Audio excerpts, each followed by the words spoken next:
The two of them were just about to get intimate in the office when a sudden knock on the door interrupted them. The man assumed it was his secretary and brushed it off, only to hear the unmistakable voice of his wife. Panicked, he quickly told Mary to hide in the storage room. At that moment, his wife suddenly arrived, intending to salvage their marriage. But as she tried to reignite passion with her husband, she had no idea another woman was hiding in the storage room. What began as an attempt to reconnect quickly escalated into an intense struggle. By the time dusk fell, the wife reluctantly left. Once she heard her leave, Mary emerged, disheveled. Although she had entered as a third party, the hours of screaming between the couple completely crushed her illusions. This secret affair was doomed from the start. Just a few days earlier, Mary had hung up on her backup lover and immediately ran into this man with a complicated past. He complained about having too many things and asked her to pay first, but this small gesture felt like hitting the jackpot to her. She, who had never won anything in her life, was ecstatic like a child. Unable to contain her excitement, she shared an intimate moment with the man for the first time, and their conversation flowed easily. William, a top-tier womanizer, first claimed he could help her with connections to get her contact info, then casually admitted he was already married. I'm married.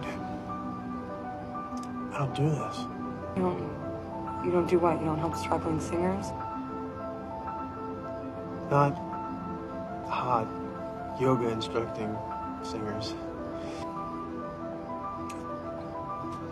Indeed, a man's words can be the strongest aphrodisiac. With just a few sentences, Mary was completely captivated. The seed of passion had been planted, and even back in the car, she couldn't resist showing off to her friends. The next day, Mary couldn't help but tell her best friend that the man she'd met was her ideal type. What frustrated her was that he was already married, and she didn't know what to do. Her friend advised her to take the chance. If she really liked him, she shouldn't miss the opportunity. That was exactly the advice Mary wanted to hear, so she didn't hesitate to call him. Using a suggestive tone, she invited the man out for coffee. But since he was married, his schedule wasn't flexible. Mary felt a surge of frustration and immediately knocked on her backup lover's door, seeking comfort in that way. She was a master at playing the game. She gave the backup lover hope, but never let him have it. Her purpose was to gain emotional satisfaction, and once she got it, she rewarded him with a small gesture. The backup lover wanted her to stay, but unsurprisingly, she refused. I'm totally fried.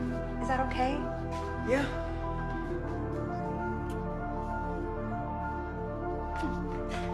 See you later. Bye. Who could understand his feelings at that moment? Soon after, William arranged another meeting with Mary in his office. By now, both understood each other's intentions. Mary also learned that his marriage wasn't strong. His wife had forced it. This only confirmed his true feelings. Her sensuality stirred him, so she quickly pulled back. You're really hot.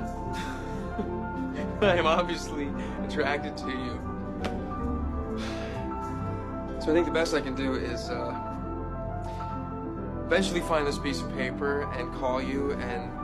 Using this as an excuse, they met again. During her yoga class, they exchanged glances before heading to the pool. They tested each other, pushed and pulled, and when the tension reached the right point, Mary decided to break the final barrier. She stripped naked in front of him and jumped into the pool. How could William resist such temptation? Their boundaries completely dissolved. But when William returned home, his wife quickly noticed something was wrong. He tried to suppress his panic, offering a few perfunctory words before leaving, but she confronted him about secretly smoking, a promise he had broken. Her father had died from smoking, so she had made him swear never to smoke again. William denied it, igniting a fierce argument. He didn't try to calm her down. Instead, he turned to Mary, climbed into her bed, and confessed his feelings passionately.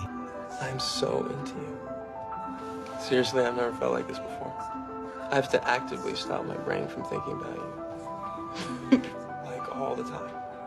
Lost in passion, they completely ignored the fact that they were cheating. He even considered divorcing his wife and moving onto a boat with friends. That day, their lust escalated further. They even went to his office to seek thrills, but each thrill was worse than the last. Mary crouched in the storage room, listening to them for over 5 hours. Unable to endure it any longer, she decisively left, determined to sever ties with William. Yet loneliness gnawed at her, and she sought out her backup lover again. This time, the backup lover seemed to understand. She had given him hope, only to vanish. But he didn't dwell on complaints. In his eyes, she was like an old toy, useful when needed, replaceable. For now, she just wanted to soothe her restlessness, and the backup lover complied. So, the backup lover finally set off. But once desire faded, Mary couldn't help but start feeling regret. He had always loved her. He even bought Mary's favorite house, saying he wanted to start their love there. After saying this, he confessed passionately to her, which terrified Mary. She hadn't expected that her lack of sincerity would provoke such unwavering devotion. What you're saying and what you're offering is what every girl wants. It's what I always wanted. It's just... He understood her subtle signals. Everything was right except for himself. He turned to leave, yet still couldn't bring himself to walk away completely.